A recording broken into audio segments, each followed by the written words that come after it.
Good evening, everybody. 2 weeks back, you may remember that I had told that today's grand rounds is going to be something interesting. I also made a mention that you might not have seen a grand rounds like this before. And my guess is you might not see a grand rounds like this in the future as well. So, congratulations for people who came in for today's grand rounds. Why is this grand rounds very interesting? We have the chief of the cataract services for the entire Aravind eye care system talking to us. Dr. Haripriya is not only the chief of the IOL department at Chennai, but she is in charge of the cataract services across Aravind eye care system in all the branches. Some of you would have known that she is one of the very, very few Indians who have been invited to operate live in an American Academy meeting in the US. As you know, it's not easy for you to get recognized at this level. And she's a surgeon who has received numerous accolades across the world for her surgical prowess. Today, actually, she's going to talk to us in a completely different format. Her title is My Tryst with Cataract. And I will allow her to introduce her talk, and I will allow her to speak on what she wanted to speak.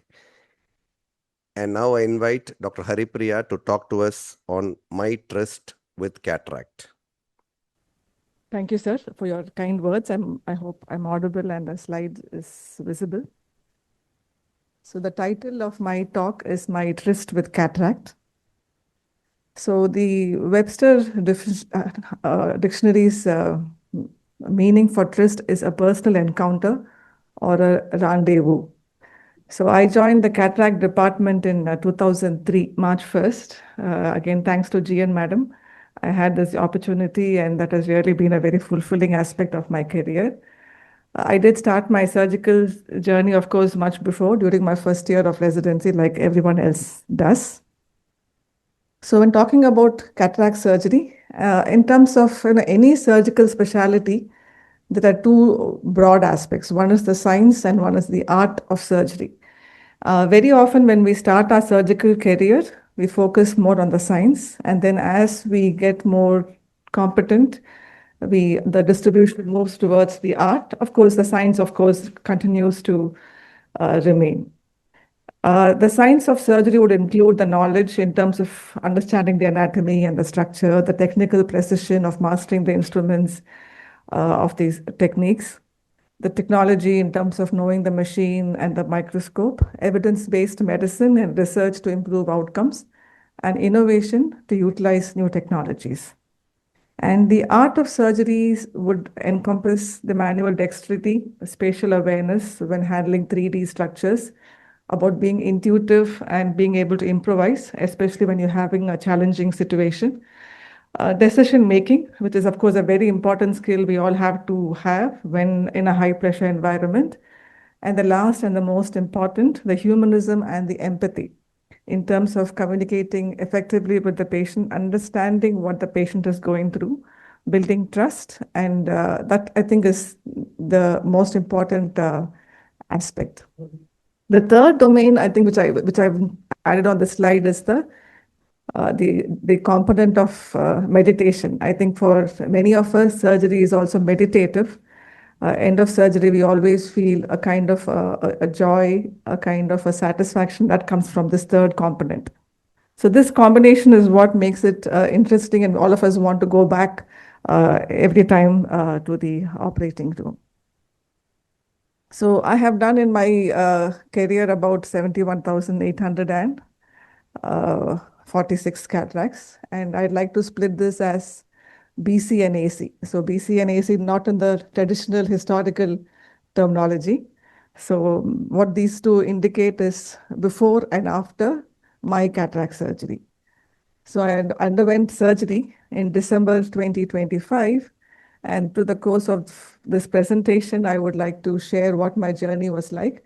And this again was interesting for me because having done cataract surgeries all my adult life, the first surgery I personally go through is a cataract surgery. So it has been, I think, both equally humbling, enjoyable, and grateful in equal measures. So I had a subcapsular cataract, both eyes. I've had a refractive surgery done long, long ago. And my refraction was like in my right eye, I had 6.6 partial with 0.5 cylinder with almost 6.6 with correction. And left eye was with 0.25 sphere and 0.5 cylinder, had a 6.9 vision. I did use glasses for driving and especially for anything distance driving or viewing screens. And with that, it was better, but I still had some discomfort when I was driving, especially that was my main complaint. And that is what prompted me to consider surgery. This is a simulated e-vision chart. So you can see on the OS that I had kind of a polyopia. This is exactly what I would see. I would have this multiple images, which did not make it difficult in our routine day-to-day activities. But when I was driving, this was disturbing. This was not as bad, of course, because once I correct the refractive error with glasses, this reduced, but I still had a lot of dysphotopsia. Just for the fun, I looked at the activities of daily living. And of course, I think, as most of us would agree, all of these activities would be relevant for most of us.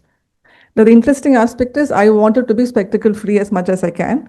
Second, I wanted to focus, wanted to understand what my main activity was. So about 80% of my activities were those of intermediate vision, so of my daily routine activities. So I was thinking I may not be able to be spectacle free considering I've had a refractive surgery, so I'm being realistic.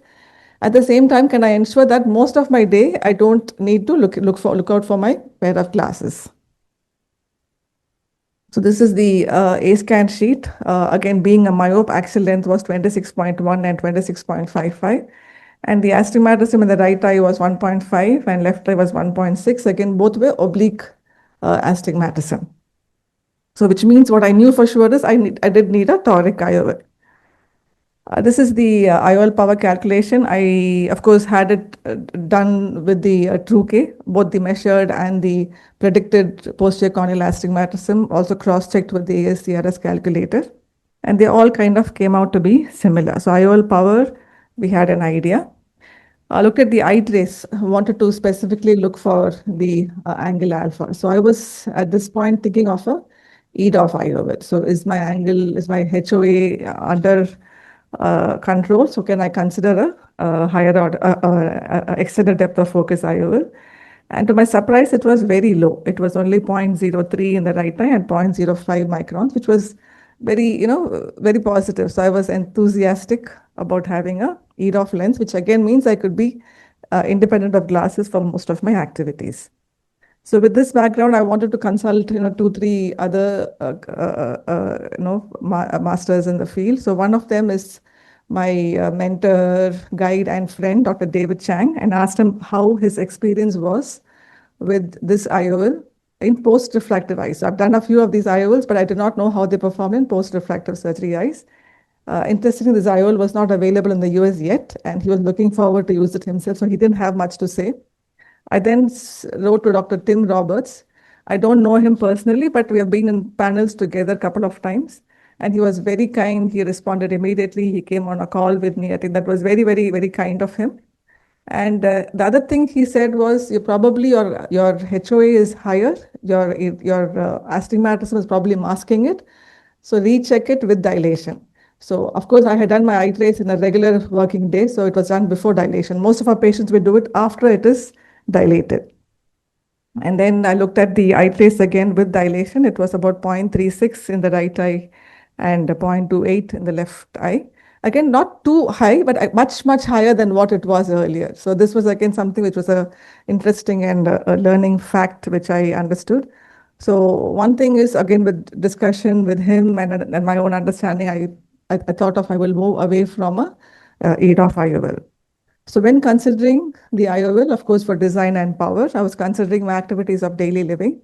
my refractive status. I'm a myope, at least was a myope, and I used to having very good near vision. I had monovision, so I could see without glasses for near, and that was so I was my near point was really close, so I was used to that.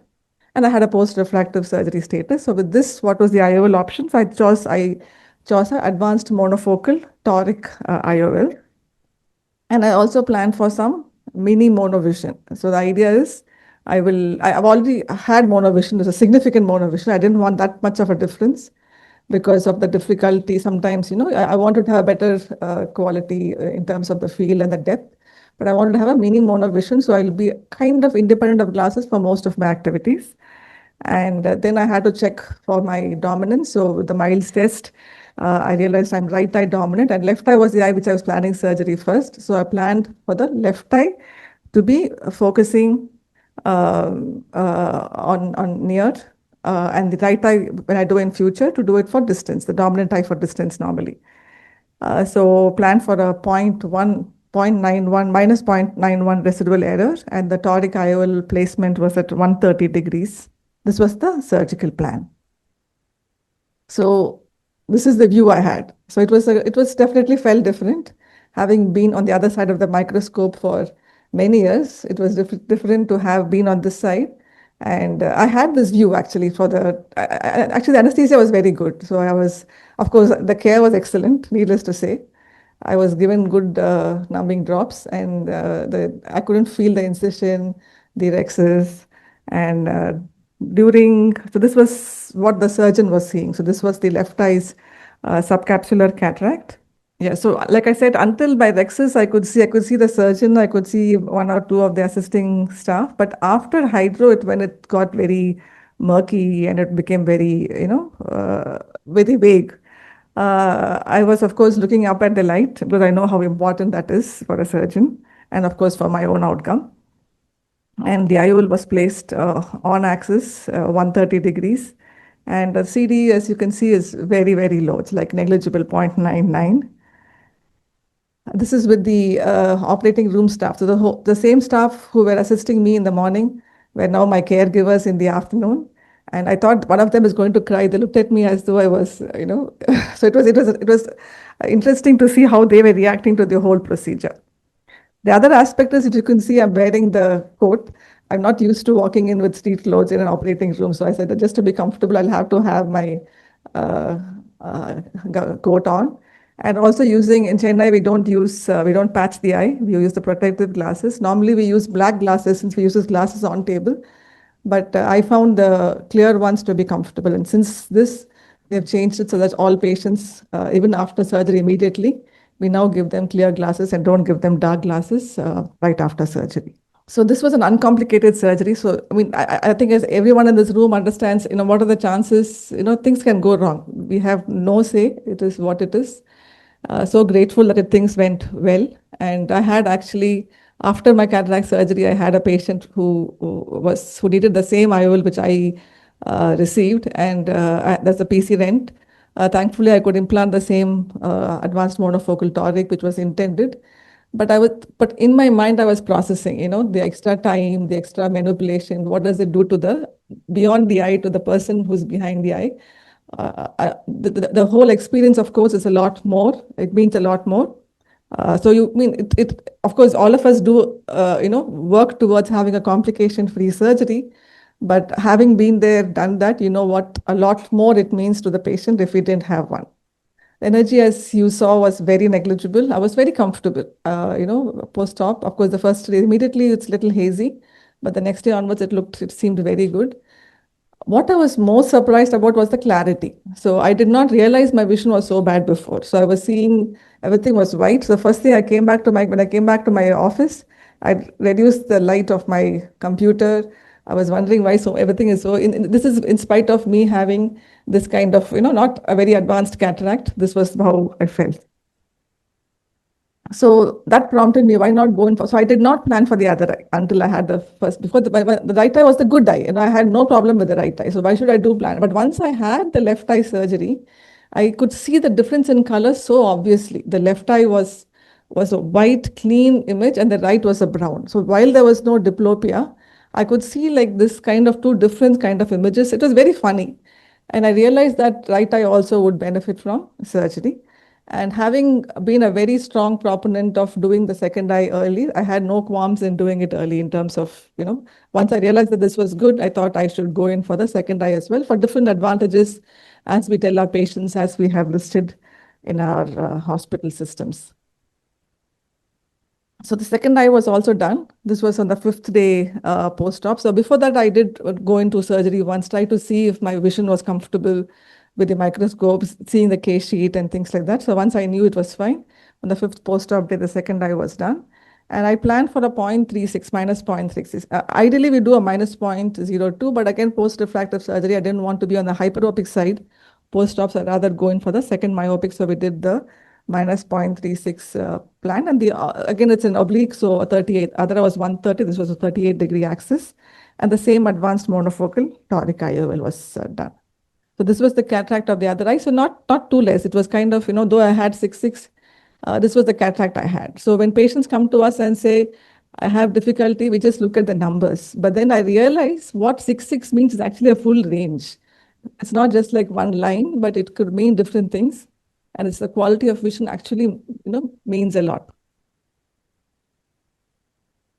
So this is that dense subcapsular cataract. So this was what was troubling me. So once I saw this video, I was hoping that the surgeon is going to actually clean it up. And thankfully, the surgeon did wash it off. Otherwise, imagine having to see through this again. So when we have these plaques on table, all of this matters. I'm just trying to, reinforce this.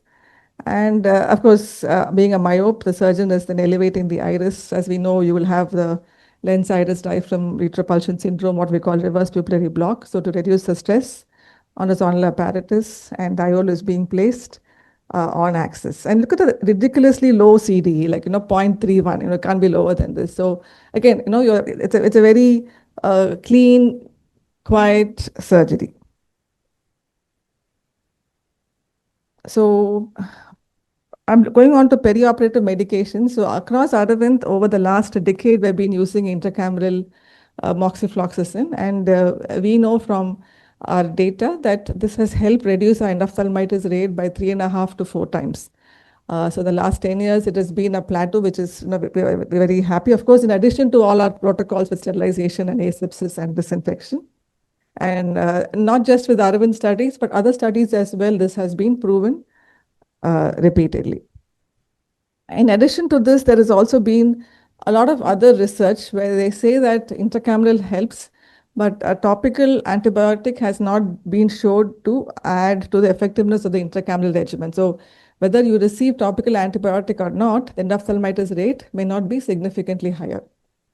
So with this, again, prompted us to consider whether we have to stop using topical antibiotics for our patients, because intracameral actually is the main, of course, most important is port and iodine sterilization protocols, but also if we could, intracameral is so important. So I decided to not use any topical antibiotics. So this was in December. So both the eyes underwent surgery without any pre or post-operative topical antibiotics. Why? Because of the conviction, because of the science, because of our experience. And that is the reason why we system of edge. Okay, one that.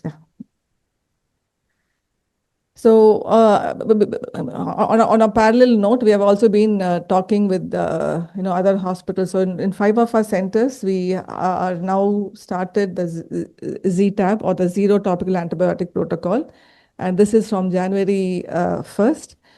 Except for patients who are like monoocular or who have a pre-existing complication or immunocompromised or combined surgeries or previous DCR, DCT, or surgical complications or any severe inflammation post-op, or the surgeon feels this patient will benefit from a topical antibiotic, these patients receive topical antibiotics either pre or post-op.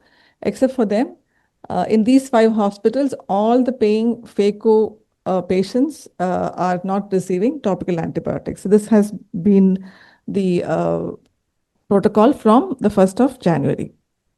So this is how the flow chart is. If they have a pre-op exclusion, then they will have topical antibiotics. Otherwise, they'll not undergo surgery. And in case intra-op or post-op as well, there is some indication for antibiotic that will also be prescribed. Otherwise, they are routinely not prescribed topical antibiotics. And as of date, about 2,500 patients across these 5 hospitals have undergone phacoemulsification without topical antibiotics, either pre-op or post-op. Of course, it's still early days, and we have to follow this up and closely monitor to see to get actual real world evidence on this. The other medication besides the topical antibiotic is the steroid. So in our protocol, in our system, we use dexamethasone. So I use this 64321 over 5 weeks. And again, we prescribe NSAIDs at the third week for about a month, which I also started applying. Now, I think the reason why we start NSAIDs late, so this is actually most papers or any other practice, no one starts NSAIDs at 3 weeks post-op. So earlier we found that, with steroid, there's also a question, why should we give steroids for 5 weeks or 6 weeks? There are papers which give for steroids for 1 week, 2 weeks. Very important to remember that in our darkly pigmented irises, which is an Indian population, an Asian population, the chance of having a rebound iritis is much higher after cessation of steroids. So that is why this protocol evolved. I think in 2007, 2008, we started doing this of giving NSAIDs at 3 weeks. And then we follow them up for about a month. We give it to them for a month, and this way it controls any non-specific complaints and prevents any rebound iritis. So this reduced significantly after we introduced this protocol, and this is what we've been continuing till date.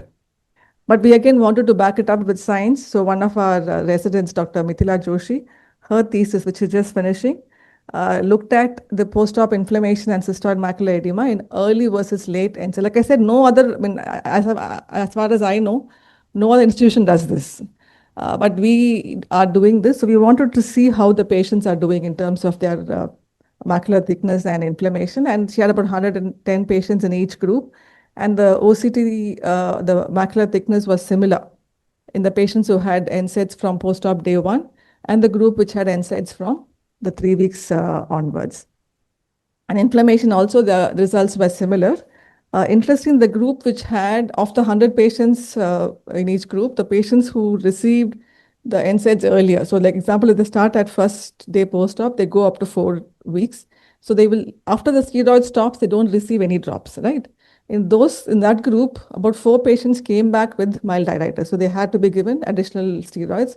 So this is one more, I think evidence in our minds that it does what we are following actually is good for our patients who have these deeply pigmented irises. The other aspect is, like we spoke about, moving towards drop-free cataract surgery. One part is to do away with topical antibiotics. The other part is, can we also remove the need to be relying on topical steroids and NSAIDs?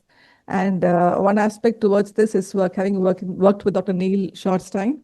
So he introduced using subconjunctival triamcinolone. So we have been doing this, I think more than 1,500 patients have received this so far. We give this in the superior and inferior limbus, about 3 ml, 6 milligram of the drug totally. And we have been following this, and they're doing actually very well. So, I mean, it is not inferior to the topical steroids and NSAIDs group. The question is, why did I not go in for subconj steroids? Because from Dr. David Chang's paper and from our own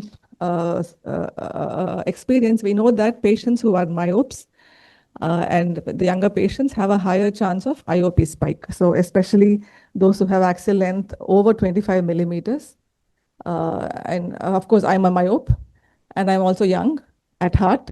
So I thought that, this is not a good choice. So I'll rather go with topical steroids and not go with the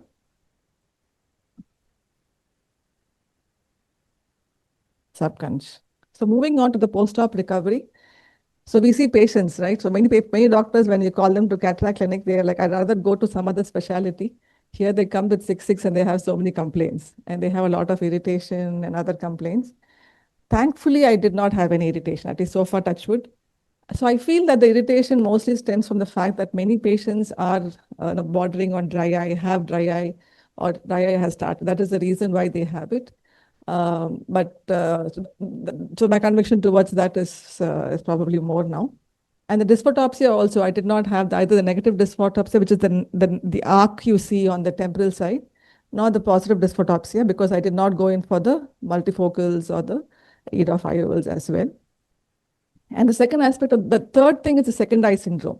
So especially when we're doing the belt or doing the second eye earlier, even earlier also, the second eye seems a little more difficult for the patient. They have more pain. So during surgery, I did not have pain. I was very comfortable, just like the first eye. About 6 hours later, I had pain in the second eye. And this pain I recognized was because of probably some IOP spike, which can be there. Like I said, the energy was almost negligible, but still the pain was there. And this probably was because of the IOP spike. I could see a little haze as well. So I used Auto-Brim twice that night. And of course, it was absolutely comfortable. Before I went to bed, next day I was absolutely fine. So having had that experience now in Chennai, we have started applying Auto-Brim, 1 drop for all our patients who are undergoing cataract surgery. Actually, the patients, I mean, it's been quite fine now because the transient, it's a very transient thing, but why give that patient that pain if you can avoid it? So that's it. Except, of course, if you're having a bad wound or something and you're not sure about the wound integrity and a hypotony kind of a picture. The other aspect is the clarity. So I spoke earlier about the clarity, which I think was definitely was a surprise to me. And I think Dr. Thiru or someone was saying, so the first week will be good, and the second week it will reduce. And that is actually true. I won't say we all know this, right? We say that when patients tell us, we tell them, it's because you're used to it. And we know that we're used to it, so the second week seems dull, compared to the first week. But even then, it's like, though you know it, when you actually go through it, it does feel different. And the other aspect is resuming your normal activity. So of course, I thankfully could resume my surgery. I could see things better. I did not realize I had a difficulty earlier, but see, it's not a black and white picture, but that kind of improvement, it really helps you. The other aspect is I was introduced to running recently, and that has been for the last few months. And I started running, and this was like 48 hours after surgery, of course, with my protective glasses. And this was something which I should thank Dr. Dhananjay Shukla, who was our consultant in Aravind, Madurai for many years in the retina department, and Kim sir, who through their joint effort brought in Dr. Rajat Chauhan, ultramarathon coach and a sports physician. And through him, a few of us were introduced to running.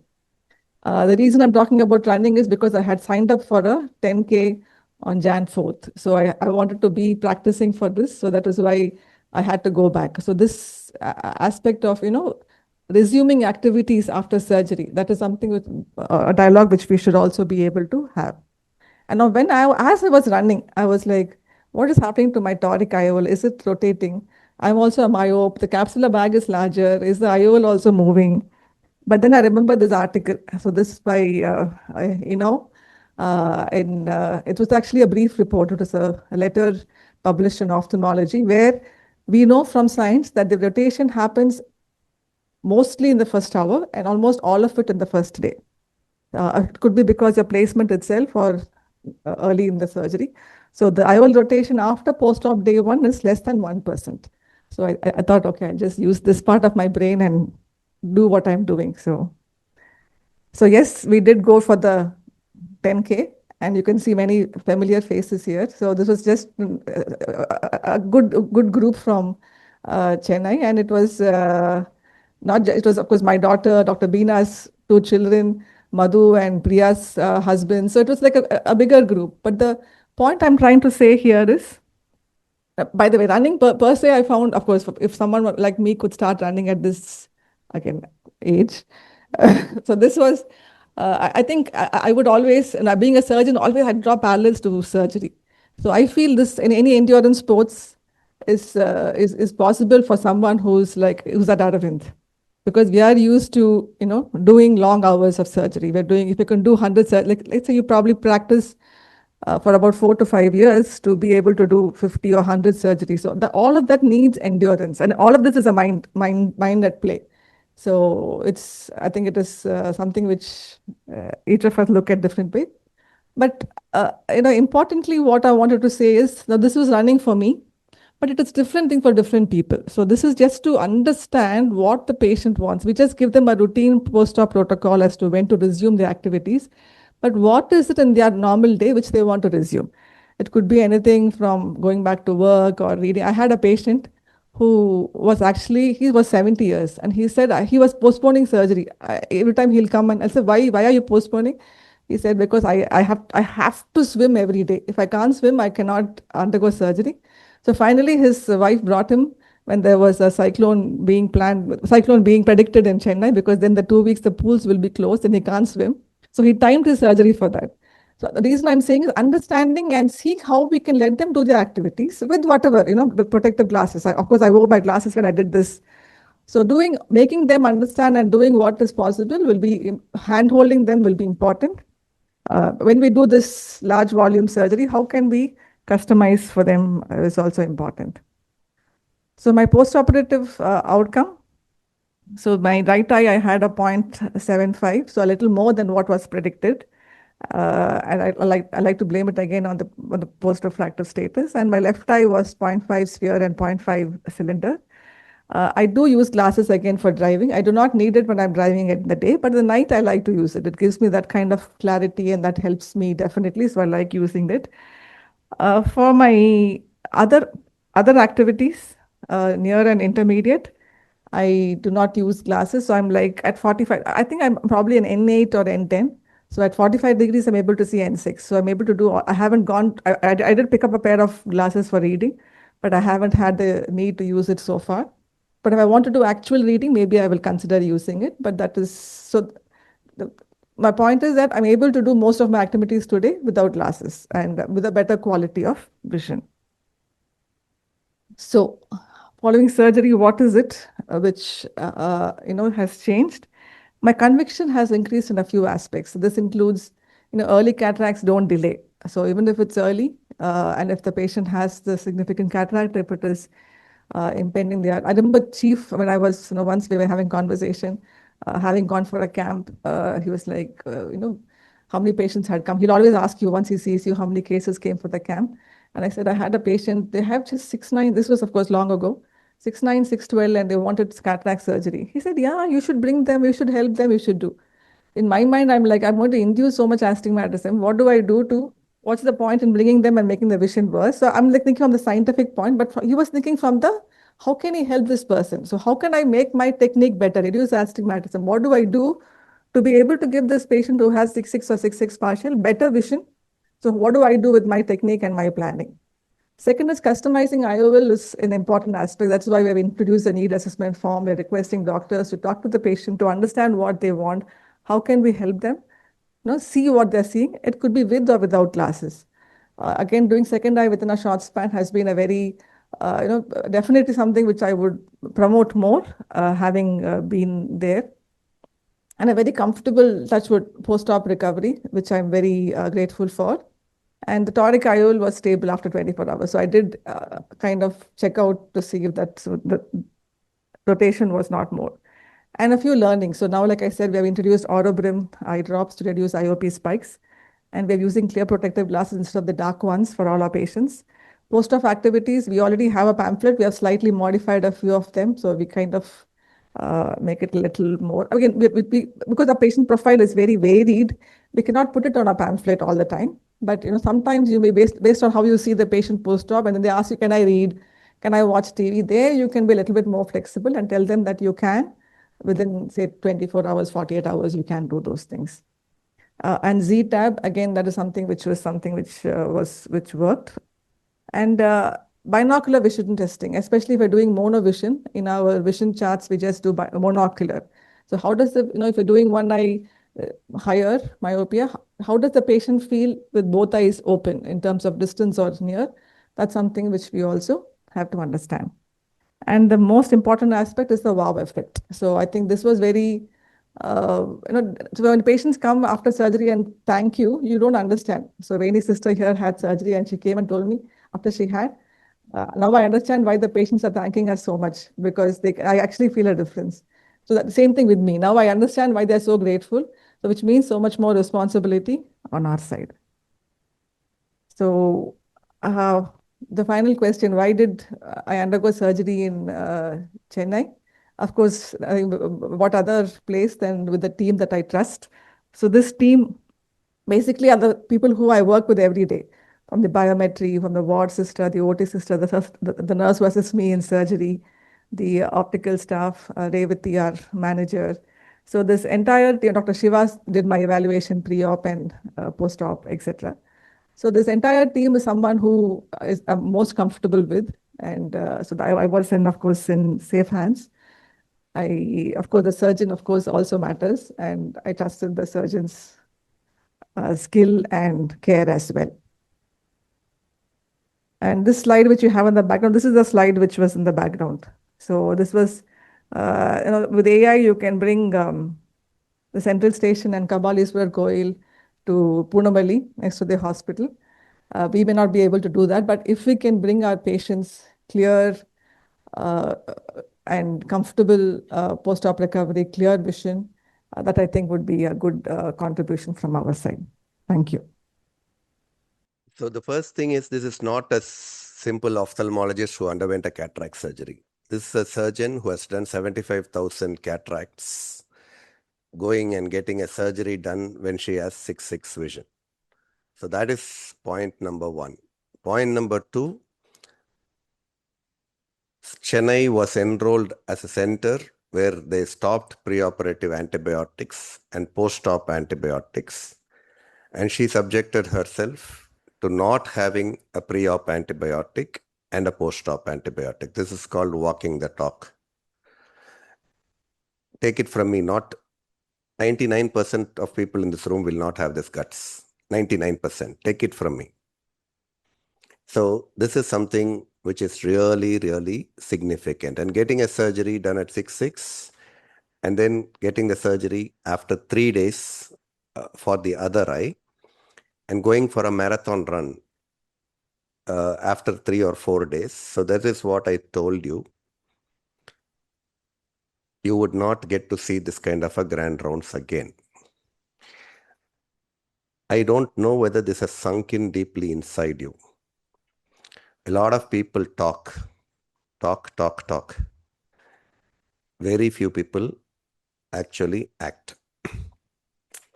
I'll just tell you a story.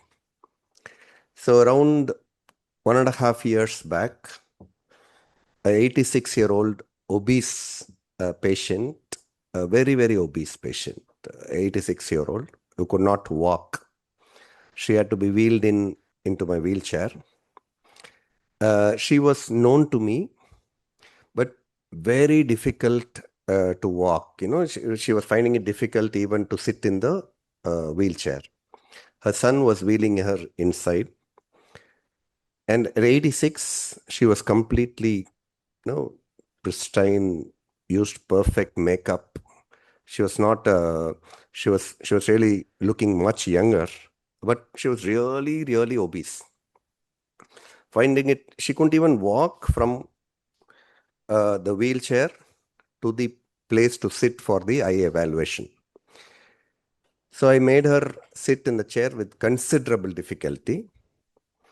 And then I examined her. She had a cataract. She was feeling apprehensive. And then she told me only one thing, doctor, I will do this surgery here if you promise to do the surgery yourself. She was 86 and I wanted to give her confidence. And I said, don't worry, I'll take perfect care of you, just like how I would take care of my mother. So she hears this, she goes to the counseling room, she finishes. You must imagine that she is not a mobile lady. She's really, really finding it difficult to this thing. And then she goes all the way downstairs in Madurai, 3rd floor, go downstairs. And then I hear the sister coming back to me and saying that so-and-so wants to see you again. I found out, I was feeling really sorry for her because, we should have clarified her doubts better because she was really finding it difficult to walk and other things. She just wanted permission to see me for 1 more minute. And she came inside my room and I was thinking that I had to examine her again. And she said, doctor, I just want one clarification. She said, what did you say finally? I said, I will take care of you. she reminded me, no, you told me something extra. So I told her, I said, I will always be there for you and I will give you the care which I would give you for my mother. And she said, Doctor, I just want one change in that. I said, what? And she said, please give the care which you would give to your mother-in-law, not for your mother. I said, why?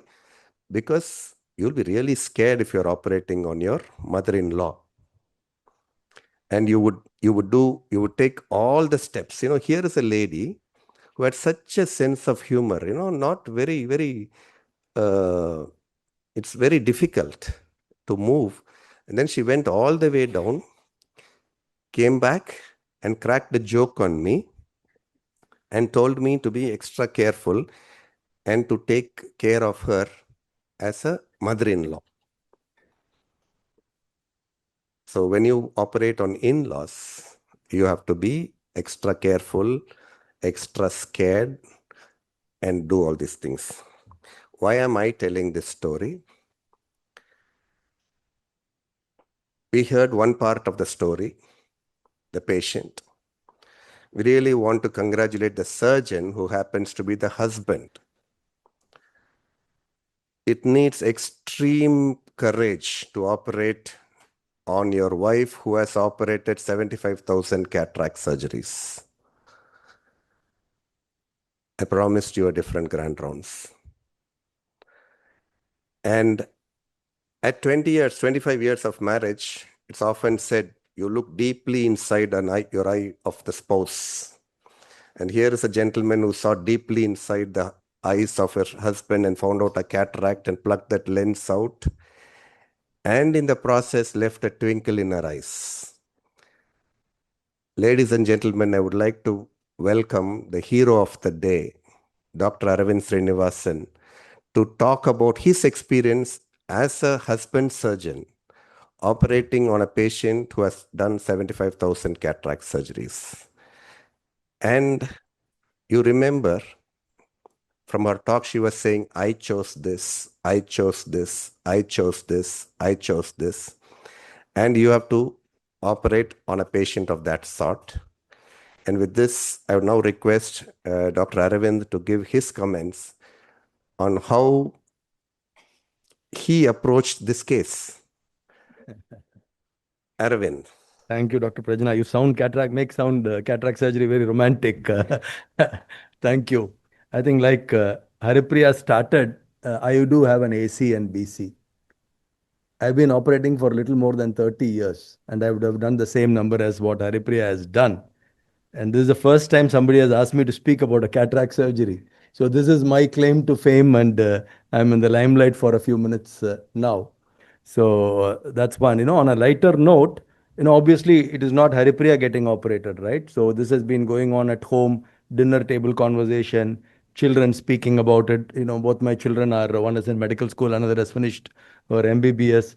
So my son, was telling the dinner, if you have any doubts, ask Haripriya while you're operating, so that you can rectify what you are doing. And also, it's not easy. I'll tell you. I mean, after I finished the surgery, first surgery, I was very proud. It was done well, very well, and we recorded the video, and it was about a 6 minute, 7 minute surgery, and Haripriya wanted to watch the video in the theater. After the surgery, it is live surgery, it is done. She watches the video and she says, you could have done a little better in this particular step. You could have done that and all that.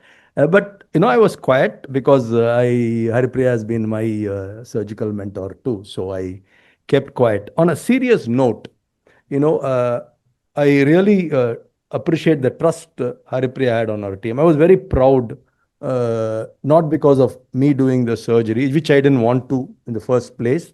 Having said that, I had operated my father-in-law. Both eyes I had operated. She operated on her own mother and my mother. So she had an in-law experience. I had an in-law experience. So we had done that part. I could see the compassion and the trust and the pride in our team. A senior surgeon, a surgeon who people look up to and come all the way from different places. having her, she's operating on Saturday till about 11:30 p.m., doing her surgeries, lying on the same surgical table at 3 o'clock and getting her surgery. I could see so much of trust and compassion in our team. They felt what we are doing is real. We are not like what Dr. Prajana said. We are not, walking the talk. And all the credit goes to Haripriya. Why did she choose me as a surgeon? In fact, when she told me she needed cataract surgery, obviously I didn't put myself in the surgeon's position. I did ask her, as you all know, we have very many fine surgeons, right?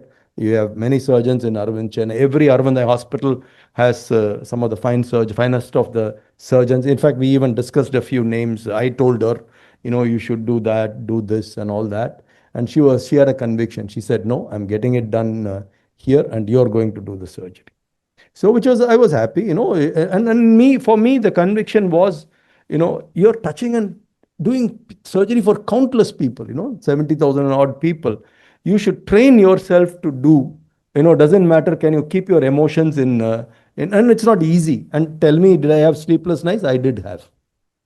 But I also tried to, like what Haripriya told about running. One good thing about these long endurance exercise, even in surgery, you can train yourself to heighten your parasympathetic system and lower your sympathetic system.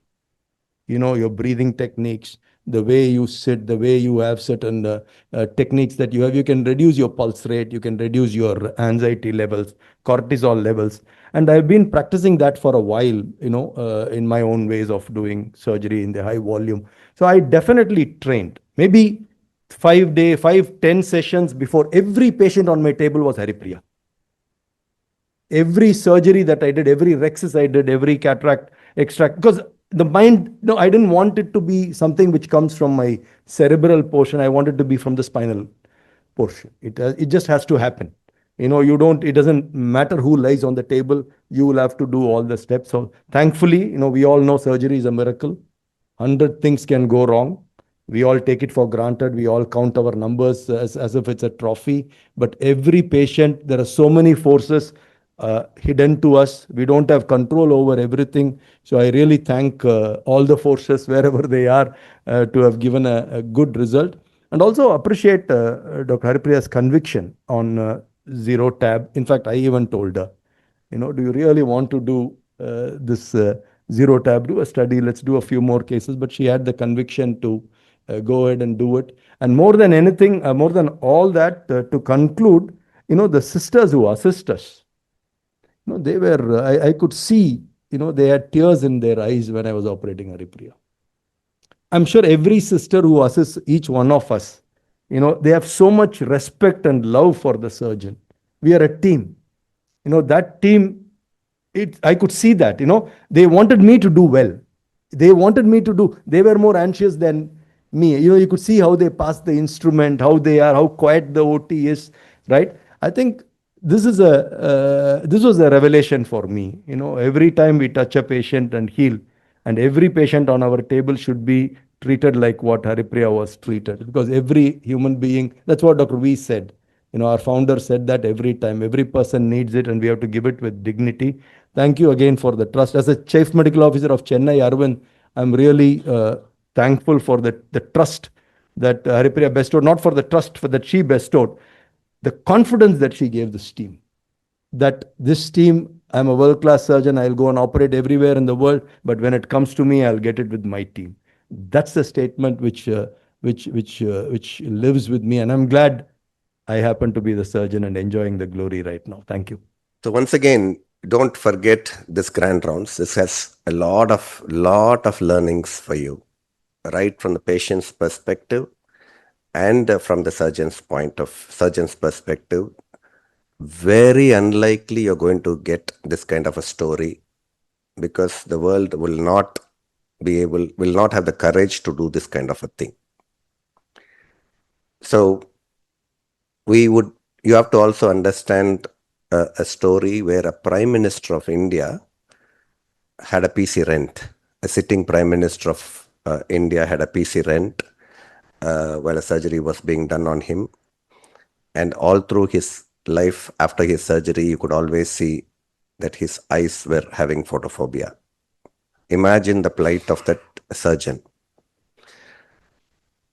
One of the president of India in Hyderabad had a nucleus drop. I'm not telling just simple stories. So these are things which can happened to top surgeons. They are not this thing. That is what nervousness can do for you. So keep all these things in mind when you analyze this whole exercise today. So I do hope you enjoyed the grand rounds today. More importantly, I really want to congratulate Haripriya on that part of using no antibiotics when other patients were not also, really conviction.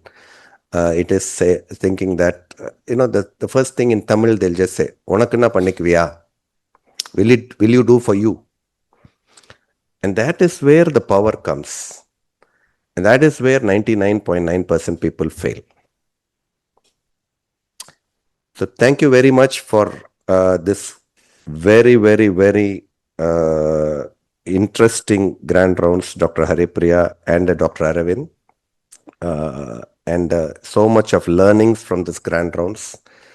And we look forward to having not similar grand rounds. We can't have too many husband and wives operating on each other, but we would look for something interesting where we can share some perspectives which will just brighten up our surgical career as we go along. Thank you very much.